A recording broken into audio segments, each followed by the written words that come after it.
Ya está la grabación, por favor. Entonces, cuando ustedes gusten, pueden hacer su registro por el chat.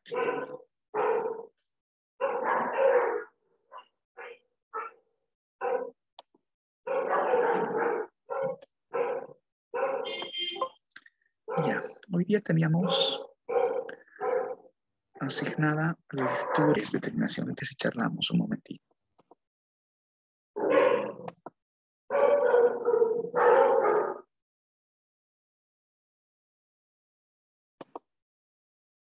Me dicen, por favor, si se está viendo en pantalla el documento.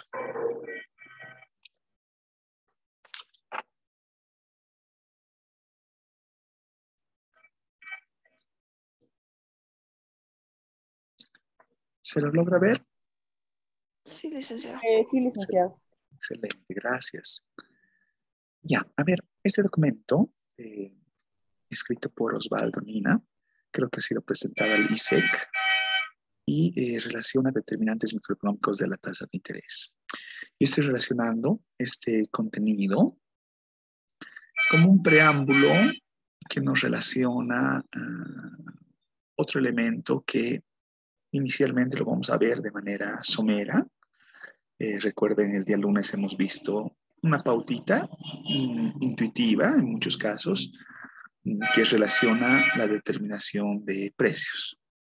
Ahora voy a relacionar una pauta intuitiva que relacione la determinación de tasas de interés.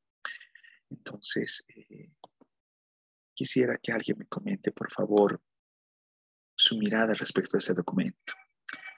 Como siempre les relaciono, una síntesis puede ser agradable. Carla, la escucho. Adelante, por favor. Carla, y luego escuchamos a Lidia. Adelante, las escucho, por favor. Primero Carla y luego Lidia.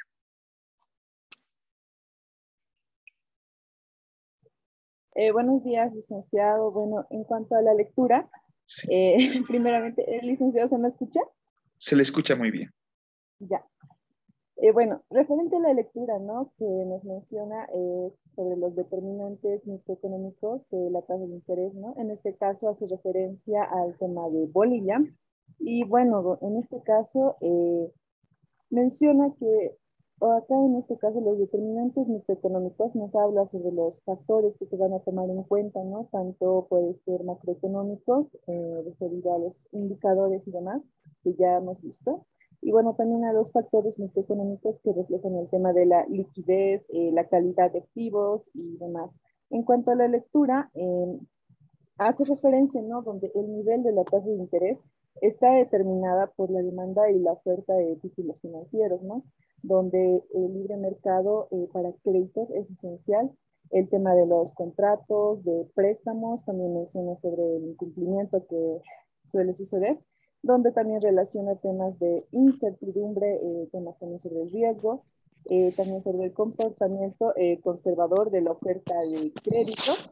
Además que las tasas de interés, ¿no? Pertenecen a elevadas, ¿no? En este caso, los mercados financieros no siempre están diversificados y ahora también está referido al caso de Bolivia, según esta lectura. Según el Banco Central, ¿no? De Bolivia, hay un dato que me llamó la atención, que menciona que se dieron, ¿no? Casos donde realizaron préstamos sin respaldo de garantías, es decir, no se tenía una recolección exacta de la información. Y eso sí fue un dato alarmante, porque en este caso, para cualquier préstamo que se quiera realizar, se debe considerar una serie de datos, ¿no? Para que el banco también tenga esa seguridad de que va a recuperar, ¿no? Lo que está prestando. Sí. A la vez también que el sistema bancario, nos comentan esa parte, ha privado, ¿no? Ha incrementado, se podría decir, ¿no? En este tiempo, ya que mencionaba que el nivel de endeudamiento anteriormente, hace años atrás, era de 33% y actualmente ha ido subiendo hasta un 70%, donde también nos verifican, ¿no? Las tasas de interés en base a resultados estadísticos, ¿no? Que se realizan. En esto también nos habla sobre los modelos econométricos que se están utilizando. Y bueno, donde lo que pretenden realizar toda esta lectura, esta investigación y este análisis es tener un equilibrio, ¿no? Eficiente y así tener una distribución mejor. Eso he entendido, licenciado. Le agradezco, Carla, es una gran síntesis y realmente estoy agradado con ese tipo de lecturas me agrada esa cualidad en cuanto a la síntesis que ha hecho Carla. Esperaría que sus intervenciones sean de esas características, ¿no? Ella relaciona muchos argumentos técnicos y eso me agrada dentro de la jerga que ustedes vayan manejando en relación a un tema de índole diversa, ¿no? En este caso es un tema muy puntual que tiene que ver con tasas de interés y ella ha relacionado aspectos bien interesantes que les vamos a hablar en un momento más, como el tema de que el Estado deje actuar de manera pseudo competitiva, digamos, a la oferta y la demanda para establecer tasas de interés, el desfase con los colaterales, que vamos a hablar también un momento más, y algunos elementos que son interesantes dentro de nuestra dinámica del sistema financiero y el rol de la autoridad monetaria. Lidia, le escucho, por favor, adelante. Bueno, licenciado, respecto a la, no como él dice, que nos ha mandado el texto, o el artículo que nos dice la determinación de los microeconómicos de la tasa de interés, ¿no? En aquí nos dice que uno de los problemas más pertinentes de la economía boliviana después del programa de estabilización de agosto de 1985 Sí. Ha sido de las tasas de interés porque eran muy altos. Así Y es. si estas tasas de intereses era alto debido a qué, porque era por las imperfecciones financieras, por las fallas de información, falta de información, o eso también se lo podría denominar una asimetría de información o un fallo de mercado, ¿no? Que eso también que lo dice Stiglitz en 1991. Bueno, el objetivo en sí de este trabajo realizado de Osvaldo Nina, ¿no? Nina. Era verificar las relaciones entre la tasa de interés y las variables microeconómicas Así que es. reflejan tanto los costos como problemas de la gestión de riesgos por los bancos. Y de acuerdo a eso, ¿no? Aquí veíamos ejercicios, había, ¿no? Estadísticos, gráficos, todo eso, estadísticos y resultados de estadísticos y econométricos. Sí. Se firma en gran medida lo que se espera de las variables que pueden determinar esa tasa de interés. Ahora bien, de acuerdo a estos resultados obtenidos de la estimación con de los parámetros, estimación de los econométricos, de los estadísticos, todo eso aplicando, pues se llega a la conclusión de que las variables que explican a la tasa de interés nos dice que son por el lado de la tasa de interés pasivas, son la liquidez, la solvencia y la tasa de LIBOR. Y también por la tasa de interés activas está en la cartera de mora, los costos administrativos, los costos de liquidez, el patrimonio de tasas de intereses también, licenciado. Eso podría comentar, licenciado. Le agradezco, Lidia. Es una gran complementación a lo que relacionó Carla, ¿no? El elemento que usted refiere de las asimetrías informacionales, que vamos a relacionar hace un momentito más, justamente era de los principales argumentos de por qué se estaba generando un mercado inaccesible para el común de los bolivianos con tasas de interés demasiado elevadas, ¿no? No solamente relacionaba el tema de una normativa, sino tal vez una mirada regulatoria un poquito más rigurosa que en su momento se lo aplicó, con instancias que luego fueron desapareciendo y que voy a hablarles en un momento más. Quisiera tener la intervención de al menos un par de caballeros, siempre escucho más a las damas. Quisiera, si me pueden los caballeros relacionar dos elementos que los ha hablado tanto Lidia como Carla, pero que intuitivamente al menos quisiera rescatarlos para hablarlos más extenso, porque ya economía monetaria es un curso avanzado, se podría decir, en algunos contenidos que anteriormente se habrían revisado. Por ejemplo, el tema de conceptos como la selección adversa, el riesgo moral, son conceptos que se los aborda al ver externalidades en sus materias de microeconomía básica o incluso de economía en sus niveles más elementales, ¿no es cierto? Entonces, eh, uno puede acudir al chanchullo Google y fácilmente dar una respuesta relativamente intuitiva, ¿no? De qué se relacionan estos dos elementos. A ver, quisiera hablar, si es que no hay voluntarios, con Oscar Tadeo Murillo Torres, si es que tiene alguna relación de esto que le estoy consultando sobre alguna mirada sobre el riesgo moral o selección adversa. Por supuesto, es intuitiva, no requiere precisión. Si puede darme una pautita, por favor.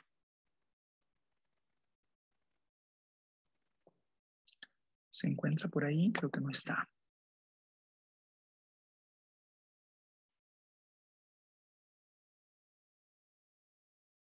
Hablaremos entonces con Juan Carlos Condori.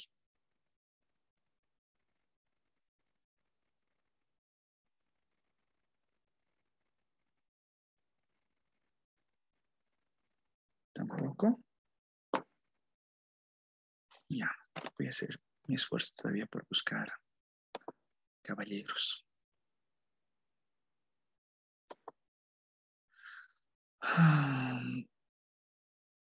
Álvaro Choquehuanca.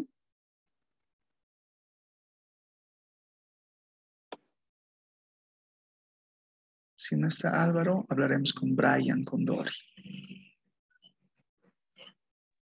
Buen día, licenciado. ¿Me logra escuchar? ¿Cómo está? Se le escucha muy bien. Adelante, por favor, lo que guste referirnos, Brian. ¿Cuál era la pregunta exactamente, licenciado? Estaba diciendo de que una relación, pero no le... Quisiera, por favor, si puede darnos alguna, lo que recuerde, ¿no? Lo que pueda capturar del Google así rápidamente, de estos dos conceptos de... Y a ver, agarraremos uno primeramente de ellos, el riesgo moral. ¿Qué es el riesgo moral? ¿Qué relaciona el riesgo moral? Si gusta, puede contextualizarlo en función del contenido del documento, o si gusta, da una relación así simplemente ilustrativa, ¿no? Una mirada intuitiva de qué era el riesgo moral, que es de los conceptos que en economía reiterativamente se los relaciona. Está bien, licenciado. Podría decir de que el riesgo moral describe una situación en la cual un individuo tiene información asimétrica, por así decirlo, Excelente. Ya. de las consecuencias de una propia acción. ¿Se le Bueno, ocurre algún ejemplo? Está muy bien lo que me está diciendo, es correcto el concepto. Pero si se le viene un ejemplito por ahí para ilustrarnos mejor, más allá del concepto que nos está relacionando, creo que eso puede ilustrar bastante.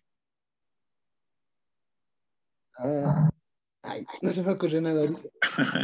Pierda cuidado, no se preocupe, más bien agradezco su participación. Hablaremos a ver con Luis Hernán Nierva Mamani, si es que me puede auxiliar. Ahora ella también, ya Brian había hablado sobre riesgo moral, si puede hablar un poquito sobre selección adversa. ¿Qué relaciona el tema de la selección adversa?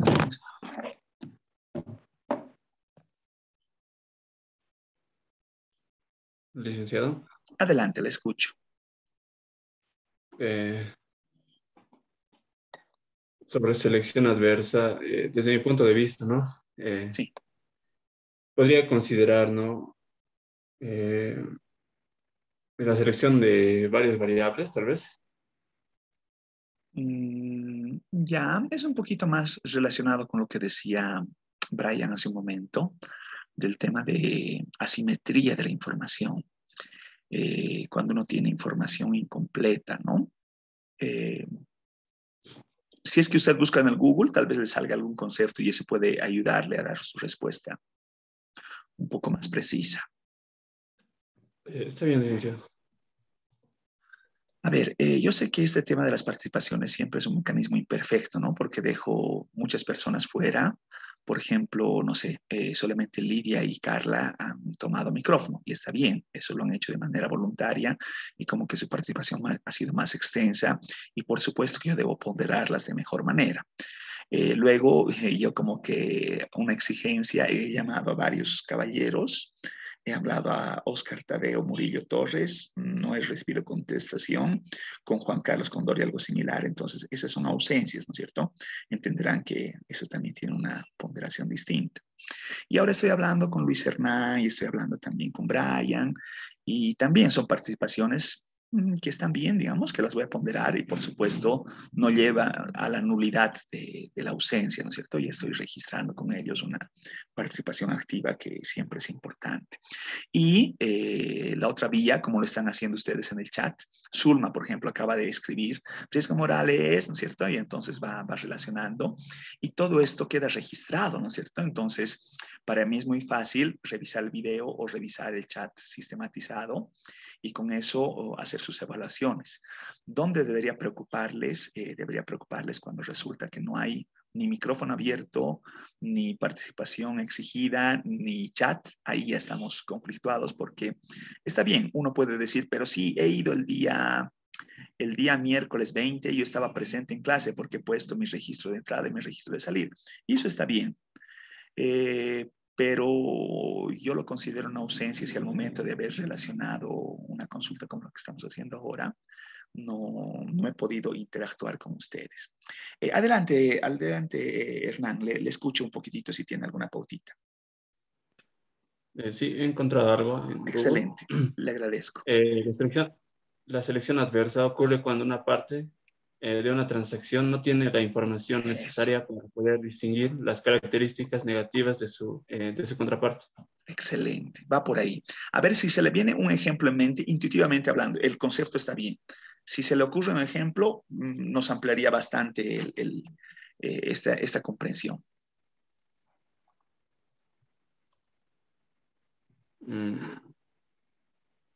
No tengo claro un ejemplo. Pierda cuidado, lo vamos a charlar también entre nosotros, ¿ya? A ver, voy revisando el documento y vamos a hablar de estos elementos que yo les estoy refiriendo, ¿ya? El documento, ya saben, dice determinantes microeconómicos de la tasa de interés, escrito por Osvaldo Nina. Si ustedes ven la bibliografía o el CV, encuentran de Osvaldo Nina, es una persona, primero, que es un gran profesional, un muy buen economista y ha estado bastante vinculada en el análisis no solo financiero, sino también social, ¿no? Tiene bastantes investigaciones divulgadas sobre coyuntura o sobre temáticas económicas específicas. Osvaldo Nina ha estado vinculado con el Banco Central, con el Banco de Desarrollo Productivo, entonces realmente tiene una mirada interesante de tópicos como los que él está escribiendo, ¿no? Sumado a que estamos hablando de una publicación del Instituto de Investigaciones Socioeconómicas, el ISEC, que ya es una publicación que tiene cierta jerarquía, ¿no es cierto? Entonces eso también da realce a este documento, ya. Lamentablemente yo siempre les doy la pauta, una de las formas más rápidas de revisar este tipo de literatura es ver el abstract, ¿no es cierto? Ver el resumen, pero en este caso se va directamente a la introducción, no hay un resumen, entonces hay que ver de pasadita qué elementos trae consigo. Ya. De los aspectos que he relacionado muy bien Carla y Lidia, está bien, es el tema de una dinámica conflictuada después del 85, y aquí va relacionando todo esto, ¿no? Desde fines del 85 que se dio esa política de shock del 21060, de ese anuncio que yo les decía del señor Víctor Paz Extensor del Bolivia se nos muere, y se van dando acciones radicales de política fiscal y en algunos casos con complementación de política monetaria. Dentro de ello tiene que vincular una mirada de reactivación del sistema financiero, que de pronto estaba generando inaccesibilidad al ciudadano por tener tasas de interés demasiado elevadas, ¿no? Y esto preocupaba porque los niveles en mora eran muy altos, las colocaciones realmente eran muy minúsculas y responde también a una situación caótica donde es difícil recuperar la credibilidad del ciudadano, ¿no? Creo que Carla hizo, no recuerdo si Carla o Lidia hicieron referencia del señor Joseph Stiglitz. Ustedes ya saben, el señor Joseph Stiglitz ha sido premio Nobel de Economía. nos ha venido a visitar, ha venido varias veces a Bolivia, ¿no? Y es una persona sumamente interesante en su mirada de las cosas, ¿no? Ahora yo veo que sus artículos no solamente vinculan el tema financiero, sino es un poco más diverso, pero siempre ha estado vinculado con la academia, ¿no? Existe un libro de texto de política fiscal que seguramente ustedes en su carrera lo van a revisar, del señor Stiglitz, que es muy didácticamente es muy bueno. Ya, más allá de eso, los argumentos microeconómicos del documento para ver la determinación de las tasas de interés es el elemento central de esta investigación.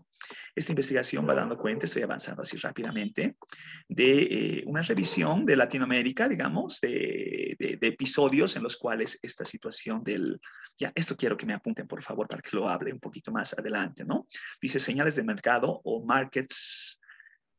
Hay toda una teoría de señalización, ¿no? Que es bien importante que ustedes lo tengan presente dentro de su bagaje teórico como formación de economistas, ¿no? Habla del moral hazard, el riesgo moral y la selección adversa, ¿no?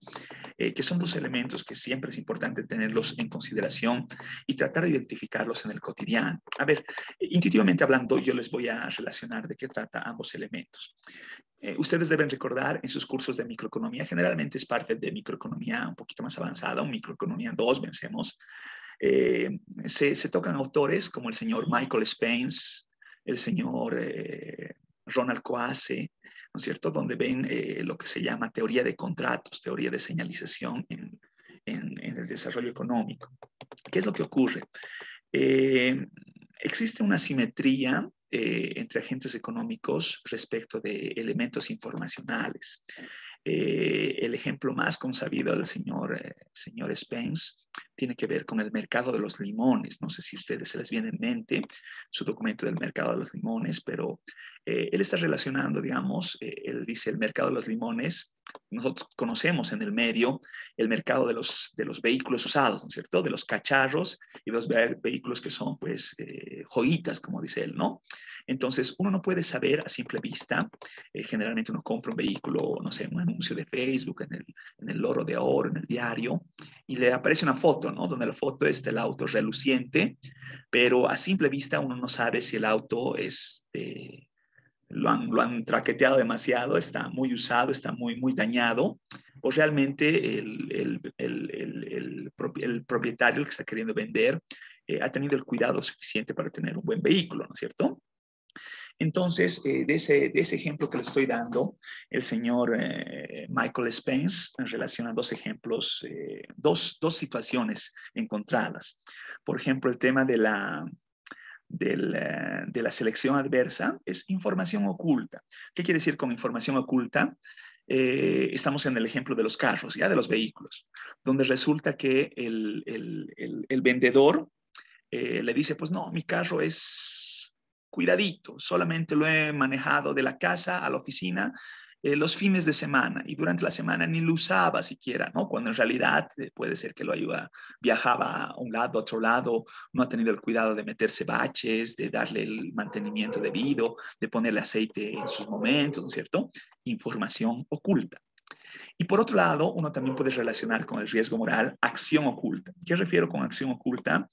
Que al no conocer esta información, entonces el mercado no logra captar las señales correctas y resulta que termina pagando menos de lo que un vehículo bien cuidado, muy maltratado, ¿no es cierto? Entonces, ese tipo de desfases, si bien estoy haciendo, aquí voy a detener un ratito, si estoy haciendo la analogía con los vehículos usados, que es una parte del ejemplo del mercado de señalizaciones, viene muy a mano con lo que pasa en el riesgo crediticio, ¿no es cierto? Uno no sabe a simple vista si a la persona, el banco, ¿no? Si a la persona que se lo va a prestar es una persona que va a pagar puntualmente o de pronto es alguien que me va a incumplir y se va a ir con la plata y va a hacer que el sistema financiero o el banco se ponga en riesgo, ¿no es cierto? Es muy similar al mercado de autos. Entonces, ¿cuál es la respuesta teórica respecto a este tema de asimetrías de información que se lo va aplicando a partir de los 85 en el mercado financiero boliviano? Contratos, señalización. Esas son las marcas características de la teoría de señalización ya consabida, ¿no? Dentro de nuestros argumentos microeconómicos. Entonces se va dando ciertas situaciones. A ver, voy a revisar algunos elementos acá. Por ejemplo, en esta gráfica dice activos líquidos, cartera en mora y tasa de interés. ¿Quién me puede relacionar intuitivamente? ¿Qué refiere con el tema de cartera en mora? ¿Qué es cartera en mora?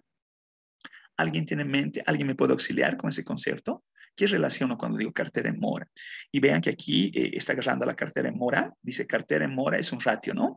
Cartera en mora total, cartera en mora sobre cartera total. Y ese ratio que lo está expresando en tema de notación, ¿no? Pero es el MOS, es las rayitas. Vean cómo la cartera en mora, que era altísima, el 86, se mantiene alta el 87, luego va cayendo y va cayendo, y si esto sigue más extenso, estoy casi seguro que baja por debajo de la escala del 10 incluso, ¿no? En algún momento. ¿Qué es cartera en mora? ¿Qué se refiere a la mora? ¿Qué es la mora en esta lógica del sistema financiero? ¿Quién me auxilia?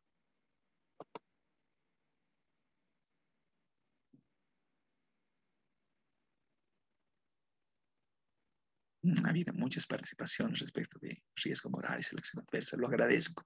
Y todas ellas están muy bien. Yo las voy a ver con mucho más detenimiento, ¿no? Solamente que hay me es difícil leer todas las intervenciones. Ya, pero ahora, ¿quién me auxilia poniendo cartera en mora, si gustan en Google, y decirme qué había sido una cartera en mora?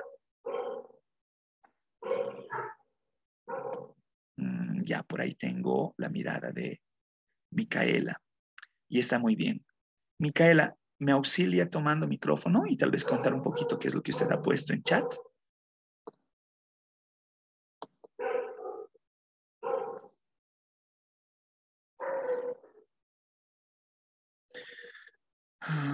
Y aquí también hay la tasa nominal de interés activa para moneda extranjera y activos líquidos disponibles. Y vean la tendencia de los activos líquidos disponibles son esta,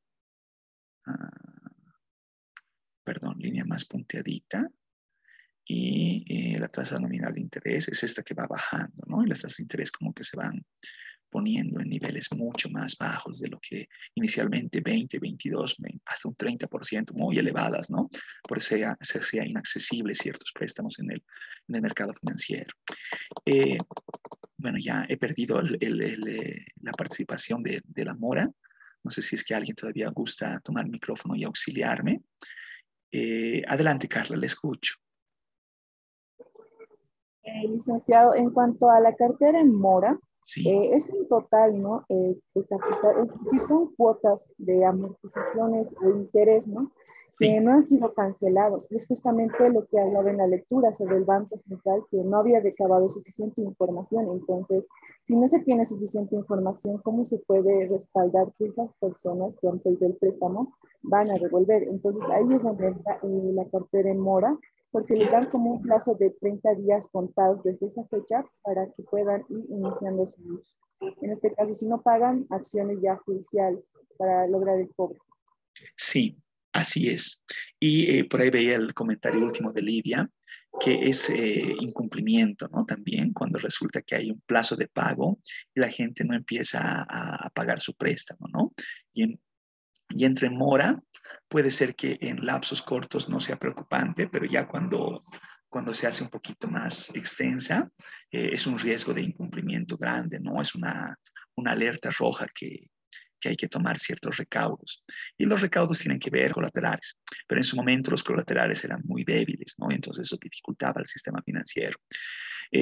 Aquí veo otro cuadrito donde quería rescatar otro elemento. ¿Qué es el encaje? ¿Alguien sabe lo que es el encaje? ¿Quién me puede auxiliar con un conceptito? ¿Qué es el encaje legal? ¿A qué se refiere con encaje? Lo vamos a revisar conmigo también con más precisión, ¿no es cierto? Incluso vamos a hablar de ciertos porcentajes y cierta exigencia normativa, pero intuitivamente hablando. Adelante, Micaela, le escucho, por favor, auxílieme. Sí, licenciado. Bueno, lo que estoy investigando un poquito respecto a lo que es el encaje legal, Sí. me salía que son reservas que tienen las entidades financieras Sí. autorizadas y obligadas a mantener en el Banco Central por depósitos de recibos del público y por fondos provenientes de financiamientos externos a corto plazo. Excelente, excelente. Un poquito más relacionando intuitivamente lo que dice Micaela, existe una exigencia de la autoridad monetaria a guardar montos para respaldar las operaciones, ¿no? Y que el banco realmente no entre en insolvencia, ¿no? Entonces, ese es el elemento importante que es parte de la regularización.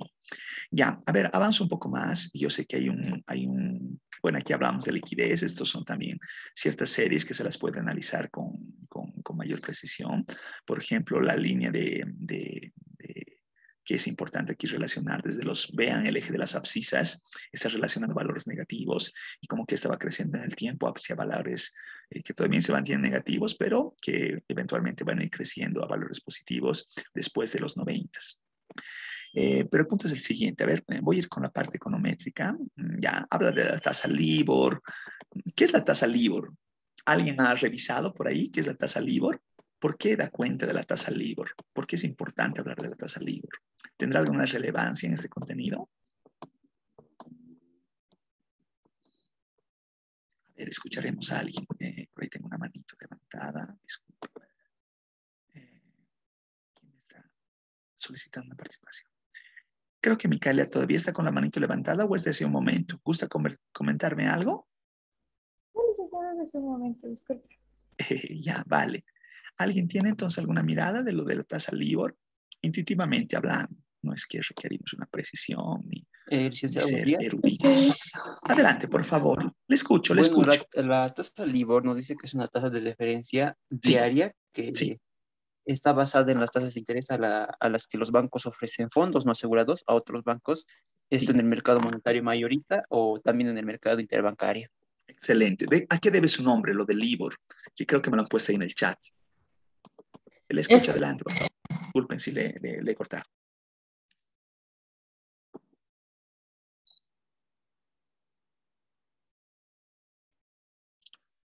Adelante, Oscar, le escuchamos. Sí, ese nombre de LIBOR creo que viene de London Interbank Offer Rate, algo así. Excelente, excelente. Sí, esa es la lógica, ¿no es cierto? Entonces, la Dice, banca... Sí, adelante, por favor, le escucho. lo mismo quería decir que London Interbank Offer Rate, que significa tasa de oferta interbancaria de Londres. Excelente. Y esa referencia es importante porque la banca financiera, la banca inglesa, la banca de Londres específicamente, es un referente importante de solidez, ¿no es cierto? Entonces, tomar esa relación, ese indicador, siempre da cuenta de alguna estabilidad en el sistema financiero, ¿no? Y uno dice, ¿por qué asocia, por qué no asociar la de Estados Unidos o la de, bueno, por ciertas volatilidades que existen dentro del sistema financiero, ¿no es cierto? Ya, más allá de eso, estoy ahorita ay, ¿qué página es esta? Che? Estamos en la página 22, ¿ya? Y aquí empieza, ¿cierto? Donde básicamente con las variables analizadas anteriormente, la tasa LIBOR, los ratios de mora y algunos elementos se van analizando ciertas determinantes de las tasas de interés, ¿no? Entonces, cuando ustedes ven, digamos, estos -1 son rezagos, ¿no es cierto? Es la tasa tomada a un periodo anterior utilizando series de tiempo. Pero la modelización no es muy compleja, ¿no? Vean lo que dice Osvaldo, es que está utilizando mínimos cuadrados ordinarios. E incluso al utilizar mínimos cuadrados ordinarios, debería ser considerado en tomar algunas medidas, algunos recaudos técnicos, ¿no? Es decir, por ejemplo, analizar la normalidad de los residuos o ir verificando, no sé, pues algún comportamiento de variables, algún elemento que rompa con el supuesto de exogeneidad en la especificación pretendida, ¿no? Entonces, vean, está tratando de vincular determinantes de la tasa nominal de interés pasiva para moneda extranjera y analiza como argumentos solvencia, liquidez, tasa de interés LIBOR, cartera en patrimonio total, gastos, los términos de error, ¿no? El MI1 y el MI2. Entonces, realmente la modelización, van a ver que con el STATA es muy simple, no hay gran complejidad en hacer este tipo de contrastes, ¿ya? Les voy a mostrar cuán simple es.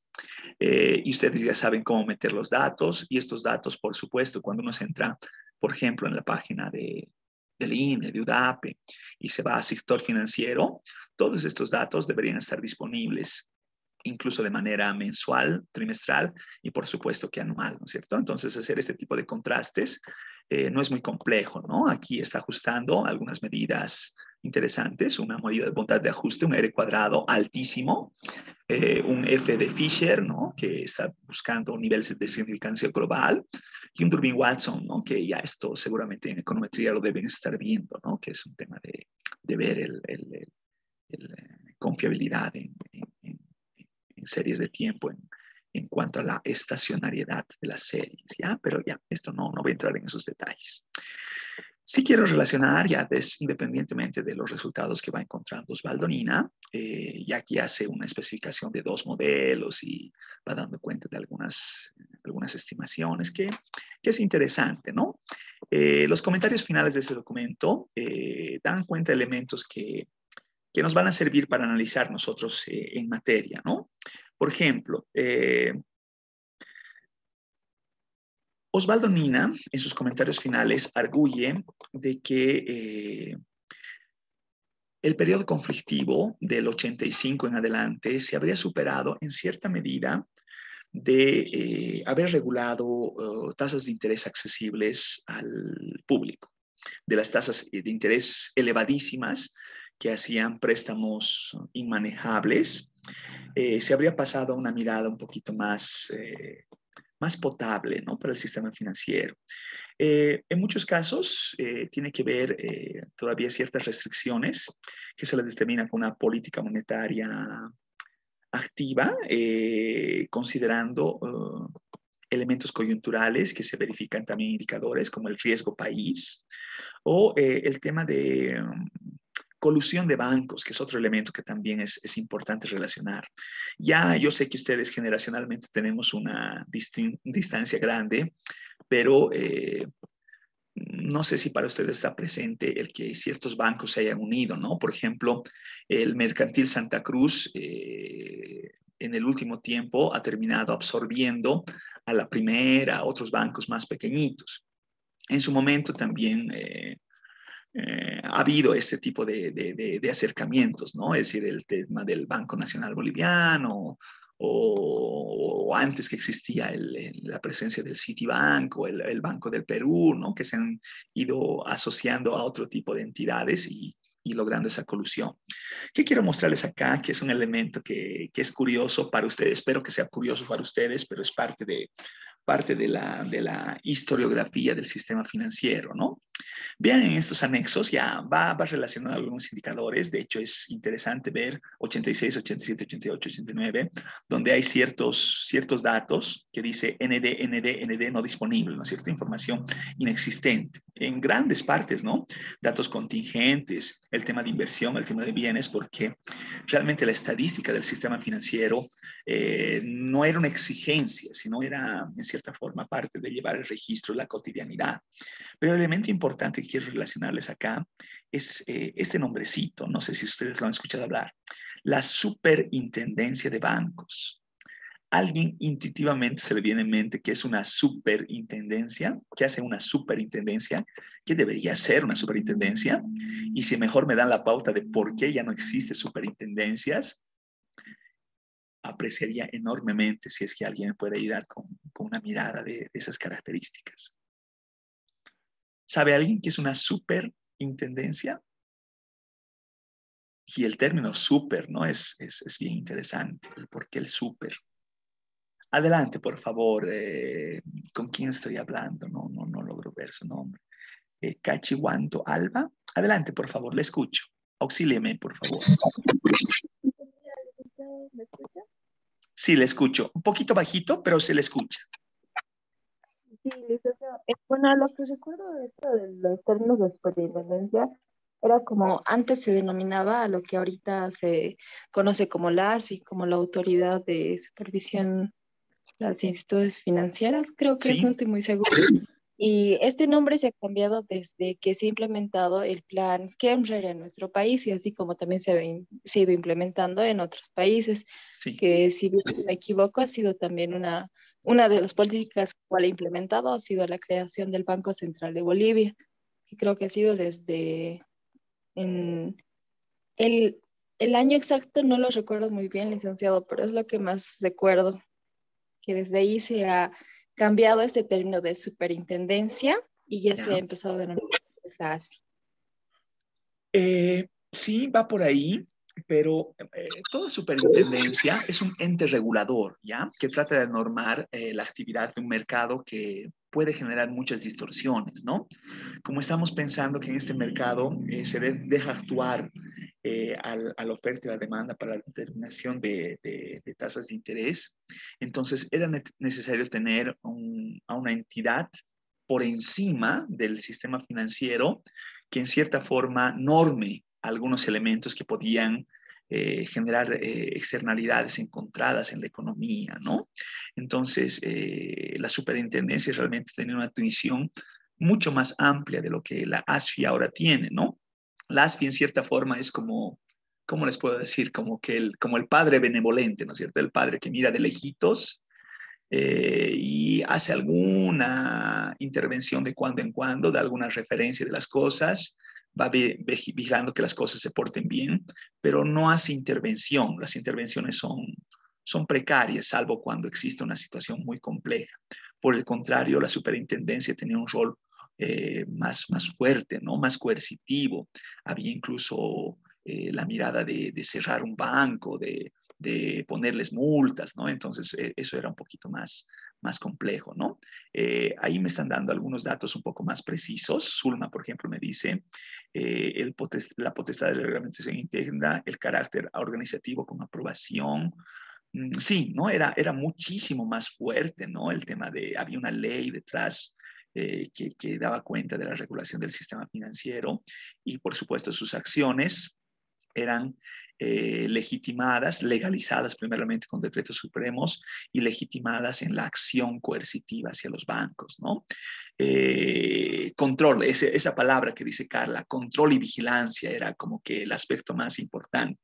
Y había, así como había superintendencia de bancos, también había superintendencia del sistema eléctrico, de aguas, ¿no? Entonces, es distinto al de aguas y saneamiento, por decir, esto es distinto, porque como que es una presencia más del Estado.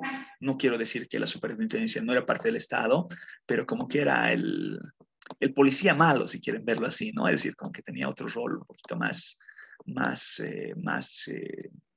lo que refería Carla, ¿no? De controlar y vigilar. Ya, dejo de compartir un segundito. Espero que en el relato algo de lo que hemos relacionado sea de interés, pero es parte de nuestra mirada realidad de las cosas, ¿no?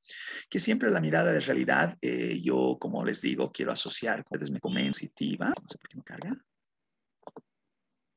Ya.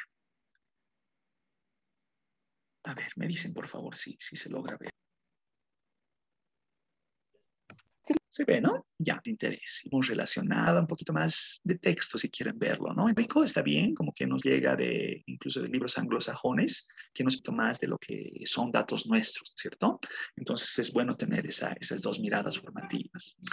Ya, a ver, yo sé que es hasta trivial lo que les voy a preguntar, ¿no? Y es incluso, ay, no sé, ¿por qué me está preguntando algo tan simple, ¿no? Es como preguntarme mi nombre, pero es bueno tenerlo en cuenta, ¿no? ¿Qué es una tasa de interés? A ver, vamos a relacionar con alguien que no ha hablado hasta ahora. A ver, otra vez voy a intentar con Guara. Alba Guara Cachi Guanto. No sé si me puede auxiliar. Como siempre les digo, utilicen chanchón. Adelante, por favor. Le escucho. Tasa de rendimiento que se quisiera obtener. Perdón, no sé si solo es mi caso, pero lo he escuchado bien bajito. ¿Me puede otra vez reiterar, por favor? La tasa de interés se entiende como la tasa de rendimiento que se desea obtener por una transacción o por una operación. Excelente, excelente. Está bien, está bien. ¿Alguien, por favor, me puede auxiliar relacionando qué tasas referenciales de interés, de rendimiento manejamos nosotros en Bolivia? A ver, por ejemplo, escucharemos a, no sé si me puede auxiliar, Fiorella. Fiorella tal vez tiene una mirada. ¿Qué tasas de interés conoce? Como que hay algunas tasas de interés que manejamos, ¿no? En nuestro cotidiano. Y hemos hablado muchas de ellas en el documento de Osvaldo Nina.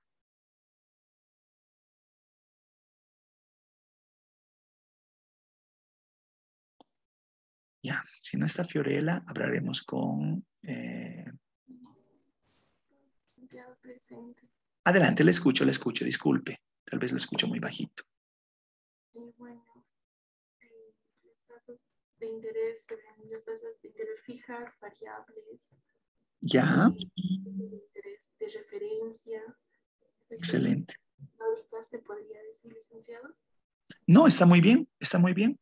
Va en ese sentido, ¿no es cierto? Es decir, hay una mirada convencional de relacionar, como que ustedes me lo han dicho hace un momentito, ¿no?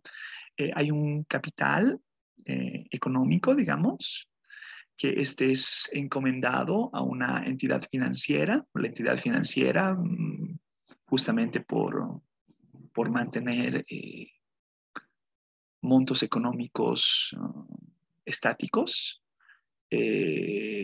responde con una tasa de interés, ¿no es cierto? Y tasas de interés de índole diversa. Pero quiero hacer esta distinción que va por lado de oferta y por lado de demanda. ¿Qué distingue una tasa de interés activa de una tasa de interés pasiva? ¿Cuál es la distinción entre esos tipos de interés que justamente vincula oferta y demanda?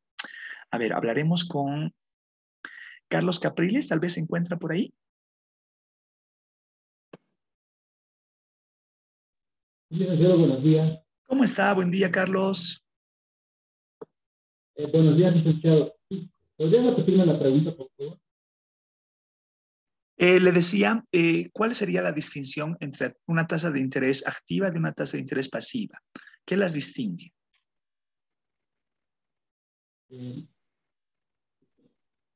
La diferencia sería en que en los bancos es que el interés puede ser de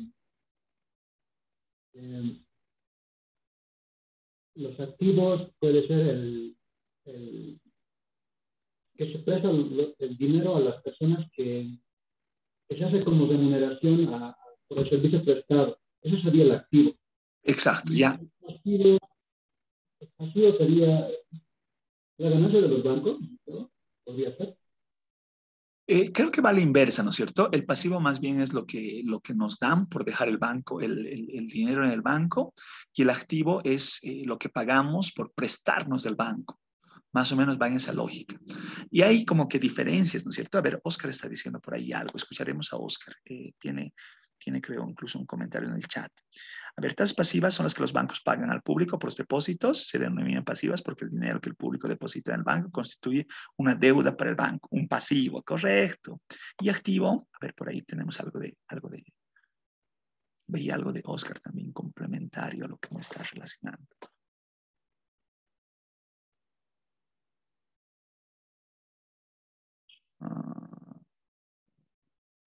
Ahí no lo encuentro, lo he perdido. Ya, pero es afectivo. Ahí está.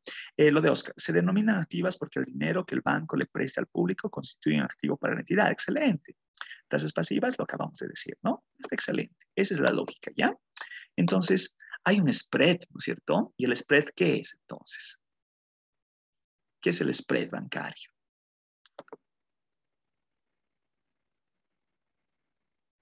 Si hay una diferencia entre pasivo y activo, spread, ¿no es cierto? Es el spread bancario. Ya, seguiremos hablando un poco más. La pregunta, ¿cómo se determinará entonces si sabemos que lo activo es lo que uno le paga al banco y lo pasivo es lo que el banco nos paga a nosotros? ¿Quién determina en cuánto se pone lo activo y en cuánto se pone lo pasivo? Según la lectura de Osvaldo Nina o la mirada de ustedes. ¿Quién dice en cuánto determinamos las tasas de interés? ¿Cómo se relaciona este aspecto?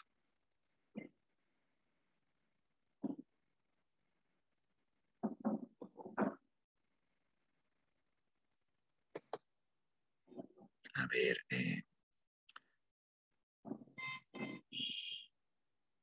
ver, no sé si he hablado ya antes, creo que no. Con Zárate, Laura, Hipólito, René, si me puede auxiliar, por favor. ¿René me auxilia?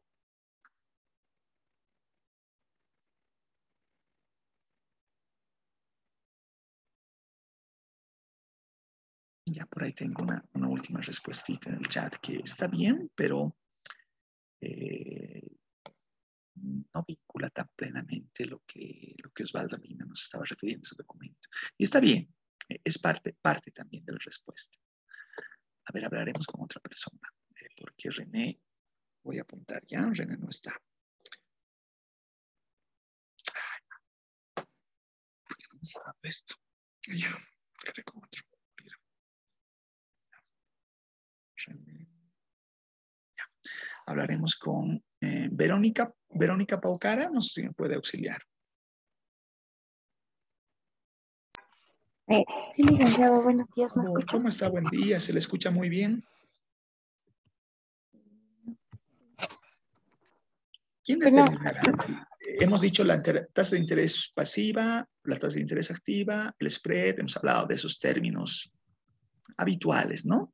Pero ¿y quién determina, digamos, a qué tasa de interés el banco me presta por mi dinero, perdón, me paga por mi dinero y a qué interés el banco me paga, perdón, le pago yo al banco por prestarme plata de ellos? Bueno, al prestarse dinero del banco, la tasa de interés, no sé exactamente qué lo determina, pero los bancos tienen determinados tipos de préstamos, como el préstamo productivo, que si no me equivoco la tasa de interés es del 11.5, en el BDP creo que es del 6% la tasa de interés. Ya, está bien. Eso supongo que cada banco lo determina, porque en cada banco es diferente la tasa de interés. Así es. Son tasas diferenciadas, ¿no? Salvo que sea regulada y exista alguna normativa detrás, pero tiene toda la razón. Y les pregunto esto un poquito más intuitivamente hablando. ¿Y existirán préstamos por fuera del sistema financiero? ¿Conocen algo de esto que estoy relacionando? ¿Saben de algo? ¿Algo así? Verónica, adelante, por favor, auxílieme. Bueno, fuera del sistema bancario sí hay préstamos, los denominados prestamistas que están en la calle, ¿no? Que están con sus carteles de se realizan préstamos. Ya. Estos no tienen su garantía no es algo fijo, porque cuando vas les dices ese rato necesito 300 bolivianos, te dicen ya, pero ¿qué me vas a dar a cambio de garantía? Y en ese momento las personas les dejan, no sé, sus garrafas o algún celular. No es un monto específico, digamos, algo fijo. Excelente, Verónica. Iba mi pregunta por ese sentido y agradezco el ejemplo, ¿no? Yo les pregunto, si estos préstamos están fuera del radar del sistema financiero, fuera de la ASFI, ¿no es cierto? ¿Quién regula a qué tasa se presta y de qué forma se presta? No sé si han escuchado hablar, pero o han tenido la experiencia o les han contado. Hay muchas, entre comillas, casas de préstamo, ¿no es cierto? Lo que dice Verónica es claro, ¿no? Uno se va con su garrafa, digamos, uno necesita, me voy a inventar ya, 100 pesos y deja la garrafa. Les pregunto a ustedes, no sé si tienen en mente eso. ¿Les hace el prestamista un contrato? Y si es el contrato, ¿es un contrato de préstamo? ¿Qué tipo de contrato es? ¿Sabían eso?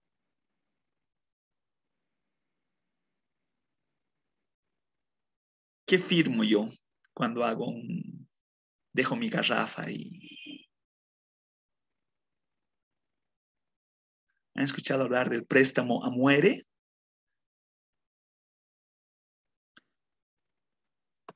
¿Saben qué es eso? ¿O les estoy hablando de una realidad que nunca la han escuchado?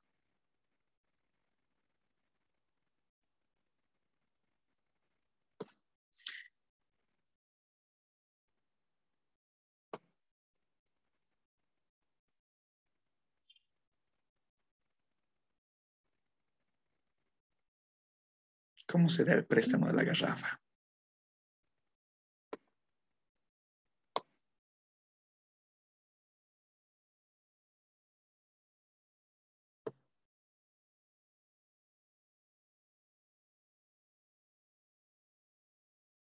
Las cooperativas serán parte del sistema financiero. Estos que existen del Prenda Más, Alba me dice, podrían ser mediante pagarés. Es una gran pregunta. ¿Será con pagaré? ¿Será con pagaré? Incluso había un tiempo el desfase de personas que hacían préstamos diarios, ¿no? ¿Cuándo se considera? No sé si tienen esa respuesta. ¿Qué es lo máximo que una persona podría pagar por interés? ¿Existe alguna normativa?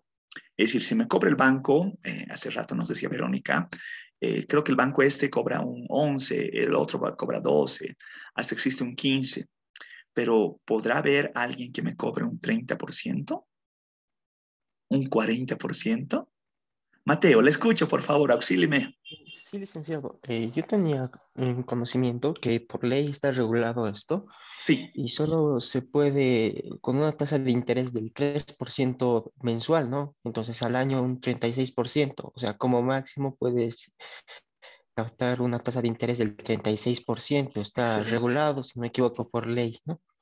Y más de eso ya no se puede, es muy elevado el monto sería, ¿no? ¿Qué pasa si alguien cobra más del 36% anual o más del 2% mensual? ¿Tiene alguien ahí en mente? Que es una figura penal incluso, ¿no? ¿Han escuchado hablar de la palabra usura? Ah, sí, sí, licenciado. Justo estaba Usura, buscando ¿no es esa cierto? palabra.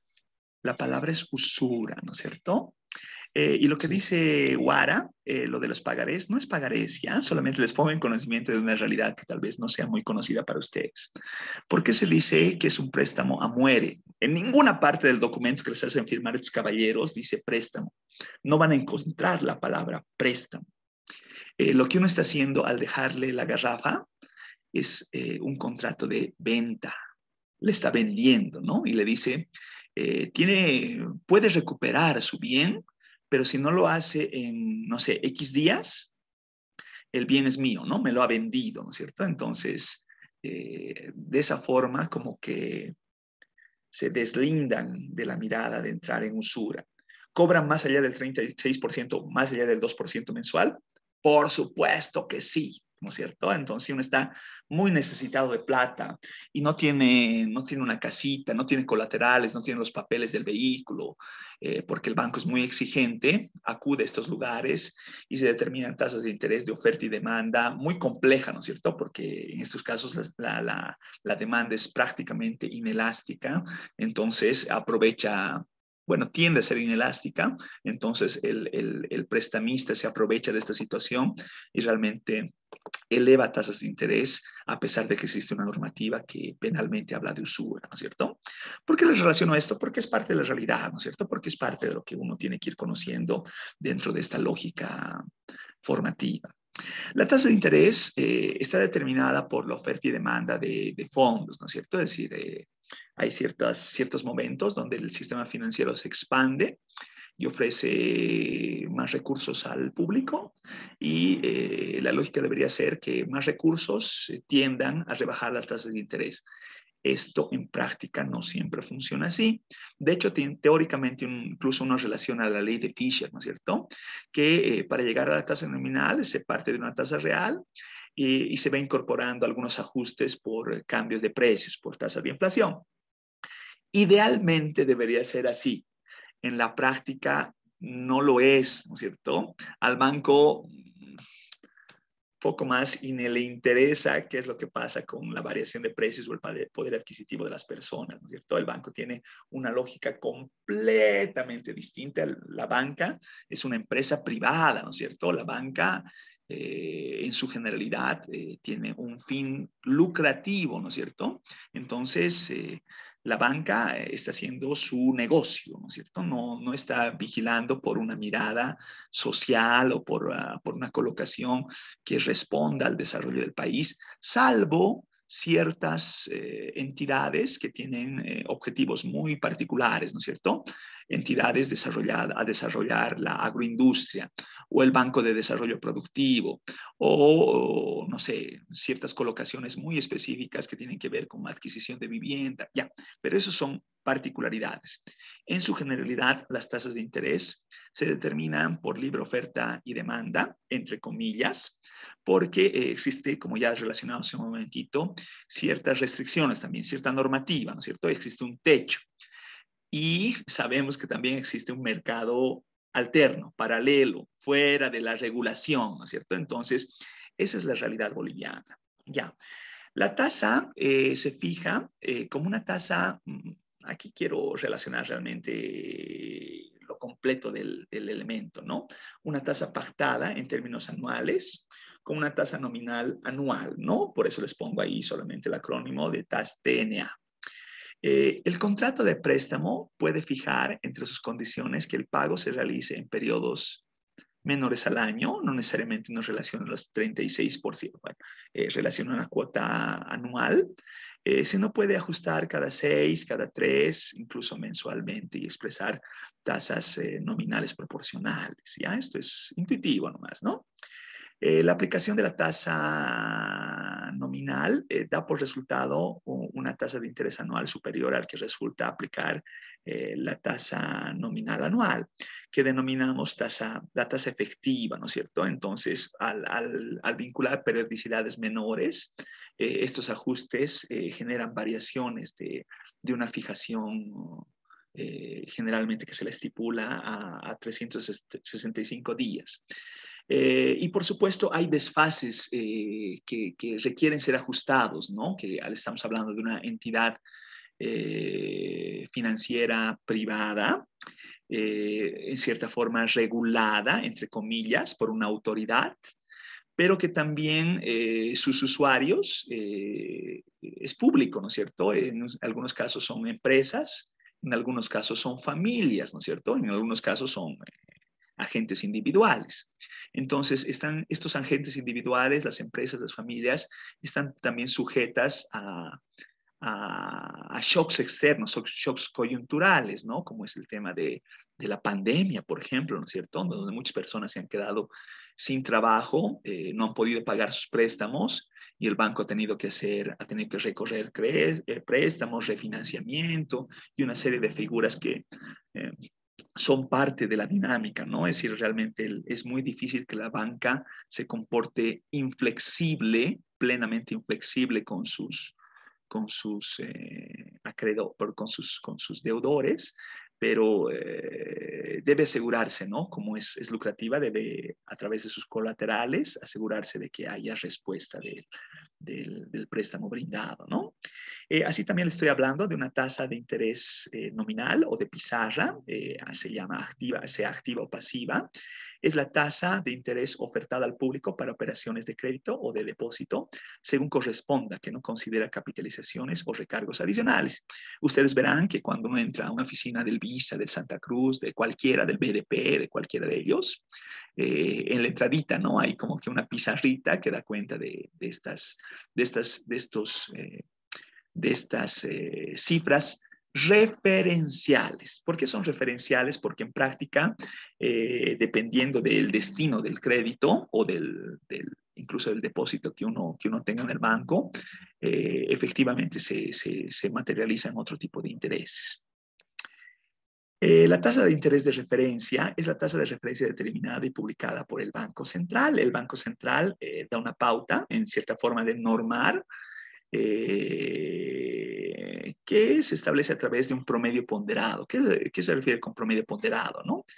Cada banco tiene su cartera, ¿no es cierto? Tiene sus activos y tiene pesos diferenciados en relación del total de bancos que son parte del sistema financiero. Entonces, ve, digamos, el peso de cada una de estas entidades, ve la tasa que con la cual está haciendo sus colocaciones, y saca un promedio de todas las tasas y le va generando un ponderador del global en función de su cuota del mercado financiero, ¿ya? A ver, no quiero que suene feo lo que voy a decir, pero la pauta que brinda el Banco Central sí termina siendo como que un saludo a la bandera, ¿no? Se la considera, pero no es un referente que de pronto tenga alguna coacción, ¿ya? Con eso se da cuenta de tasas de interés fija como una tasa de interés contractualmente pactada. ¿Por qué digo contractualmente pactada? Porque hay un compromiso de pago, ¿no es cierto? No voy a hablar de un pagaré, incluso tiene un trasfondo legal entre la entidad supervisada y el cliente, que no puede ser reajustada unilateralmente, tiene que ser pactada por ambos agentes, ¿no es cierto? Y durante un plazo se la considera inamovible, ¿no es cierto? Cuando se realiza alguna modificación, bueno, uno debe considerar las afectaciones, ¿no es cierto? Si es que se está cambiando las condiciones de pago, se está extendiendo las temporalidades o de pronto se está dando algunas preferencias adicionales, ¿no? Que pueden ser de interés del usuario. Así también hay una tasa de interés variable, que es la tasa de interés contractualmente pactada entre la entidad y el cliente, y que se la va ajustando, ¿ya? Entonces hay una composición entre ambas tasas de interés y se da esta en función de ciertas variaciones de la tasa de interés referencial del Banco Central y sobre esta se va dando algunas fluctuaciones. Ya, a ver, un par de conceptos más. Ya, uno más, ya. Las tasas de interés de referencia, creo que esto ya lo he dicho, ¿no? Es decir, una tasa de interés efectiva pasiva que puede relacionar el promedio ponderado de los depósitos a plazo fijo, calculada en la consideración de todos los plazos de las operaciones de los depósitos del sistema financiero, ¿no? Y bueno, se da cuenta de una temporalidad la semana anterior y esa tasa se obtiene considerando las tasas de interés de depósito a plazo fijo del sistema bancario en todos los plazos en que las operaciones se han pasado durante los 28 días anteriores a la fecha de cierre de la semana de cálculo. Ya, estas son casi precisiones, que es un convencionalismo de lo que manejan los bancos. Ya, no quiero irme, yo sé que me va a costar, tengo muy poco tiempo para revisar, pero solamente quisiera recibir la pauta de ustedes. Voy a dejar de compartir un segundito. Si han logrado hacer la descarga, les decía el día lunes, les solicitaba por favor puedan descargarse los microdatos de las encuestas de presupuestos familiares. ¿Alguien logró hacerlo?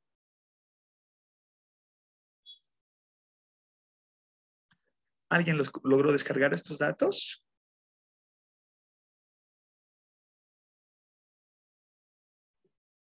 Licenciado, en mi caso sí estuve revisando la página, tal como nos mencionó en el email. Sí. El problema era que al momento de abrir el documento, ¿Sí? no me permitía descargarlo, solamente me aparecía un zip y no me permite. Pero está bien, es el zip.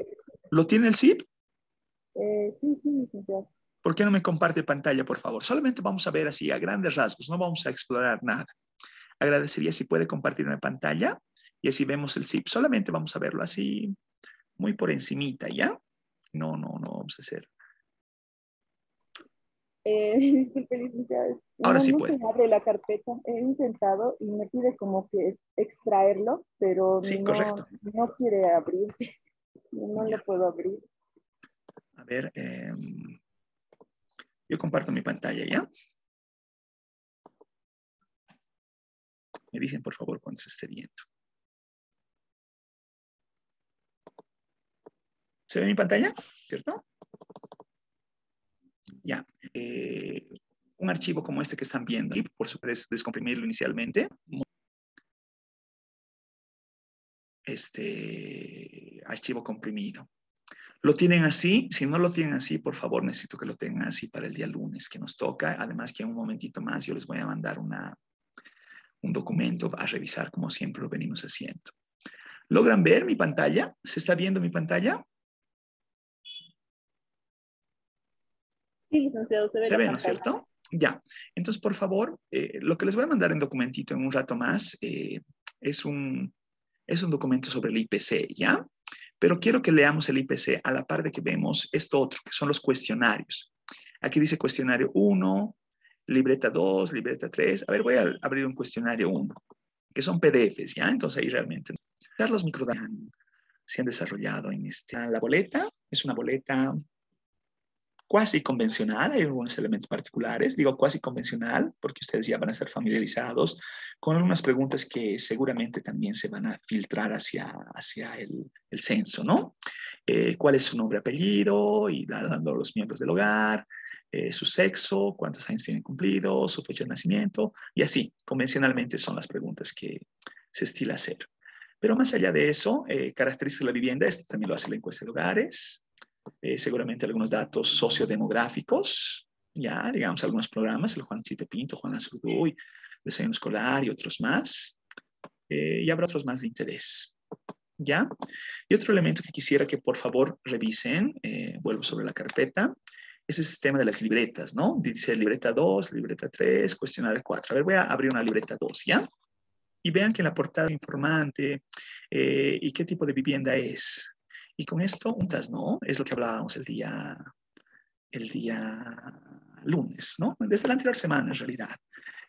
A ver, dice, ¿cada cuánto tiempo hace mercado en su hogar? Dice, ¿no? Diario, día por medio, 2 veces por semana, semanal, quincenal, mensual, periodo variable, ¿no? Piensen que yo hago semanal, ¿no? Entonces pongo 4.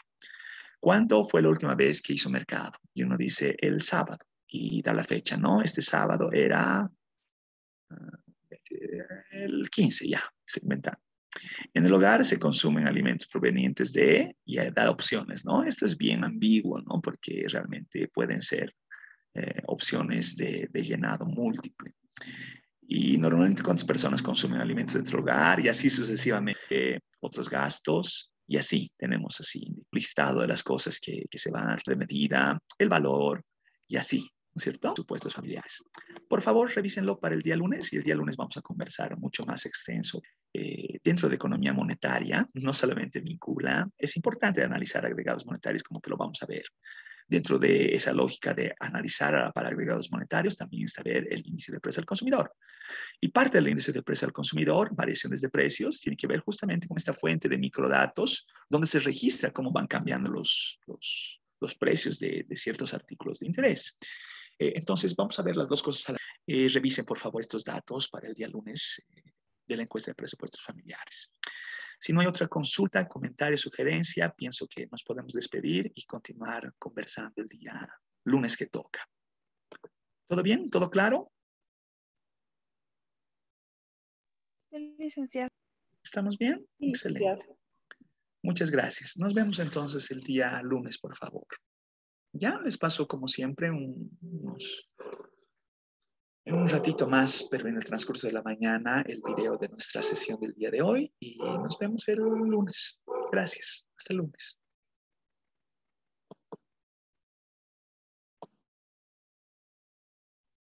Hasta luego, licenciado.